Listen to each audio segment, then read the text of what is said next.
राज्य सरकार द्वारा कोरोना काल में पशु चिकित्सा संस्थाओं के चिकित्सकों और अन्य कार्मिकों को फ्रंटलाइन वॉरियर्स में न लेने और कोरोना काल के परिलाभ का लाभ नहीं देने पर अब पशुपालन विभाग के अधिकारी और कर्मचारी आंदोलन पर उतर आए हैं। गुरुवार से आवश्यक सेवाओं के अलावा अतिरिक्त संस्थाएं बंद रखकर विरोध प्रदर्शन किया और पशुपालन विभाग के संयुक्त निदेशक के नाम जिला कलेक्टर को ज्ञापन सौंपा। ज्ञापन में मांगे पूरी नहीं होने तक पशु चिकित्सा संस्थाएं बंद रखने की बात कही गई। राज्य की 8,000 से अधिक वेटरनरी संस्थाओं में काम बंद हो गया है। तकरीबन 10,000 से अधिक कार्मिकों ने काम करने से इनकार कर दिया, जिसके चलते विभाग की महत्वाकांक्षी इनाफ योजना सहित विभिन्न योजनाएं ठप हो गई हैं। वजह है पशुपालन विभाग का आवश्यक सेवाओं में शामिल नहीं होना।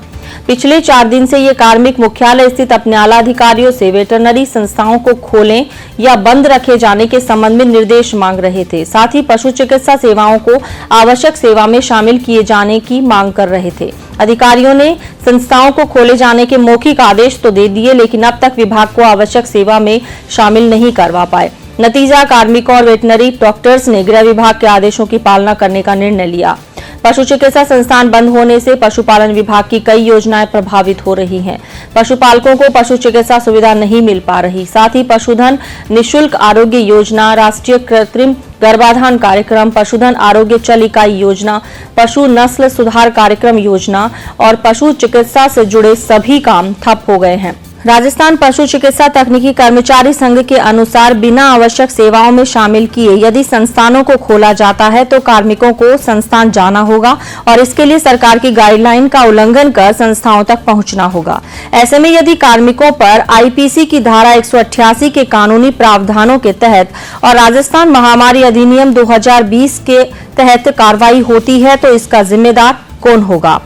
बुनकर ने ये भी कहा कि यदि विभाग द्वारा बिना आवश्यक सेवाओं में सम्मिलित किए हुए संस्थाओं को खुलवाया जाता है तो ऐसे में यदि किसी कार्मिक की फील्ड वर्क के दौरान कोरोना संक्रमित होने पर कोई अनहोनी हो जाती है तो उसका जिम्मेदार कौन होगा? संयुक्त निदेशक कार्यालय जहां पशु चिकित्सा का कार्य नहीं होता वहां अधिकारी अपनी मनमर्जी से आदेश निकालकर कार्यालय बंद कर रहे हैं और कर्मचारियों से संस्थाओं को खोलने के मौखिक निर्देश दे रहे हैं। ये गलत है।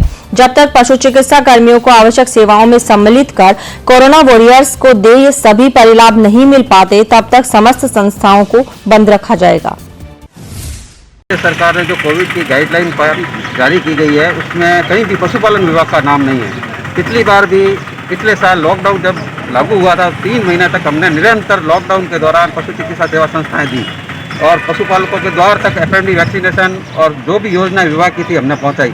इस कारण हमारे विभाग के कई कर्मचारी और अधिकारी भी कोरोना संक्रमित हुए। जैसलमेर में एक हमारे वेटनरी डॉक्टर की डेथ भी कोरोना से हुई, लेकिन कोई भी हमें परिलाभ नहीं दिया गया।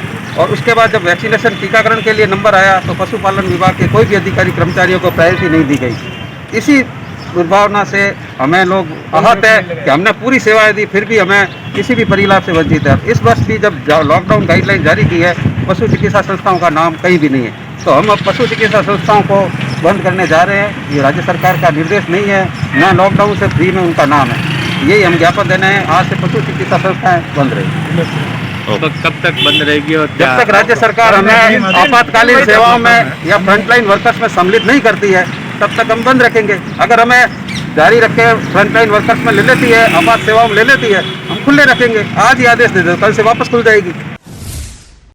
वेटनरी संस्थाओं में कार्यरत कार्मिकों के साथ वेटनरी डॉक्टर्स ने भी काम करने से इनकार कर दिया है। डॉक्टर्स का कहना है कि वर्तमान परिस्थिति में यदि संस्थाएं चालू रखने का निर्णय लिया जाता है तो विभागीय अधिकारी और कार्मिकों को कोरोना वॉरियर्स के रूप में शामिल किया जाए। उन्हें जान जोखिम भत्ते की सुविधा के साथ अन्य आवश्यक संसाधन उपलब्ध करवाए जाएं। यदि ऐसा नहीं होता तो कोविड के दौरान वेटनरी संस्थाओं को चालू रखना संभव नहीं होगा।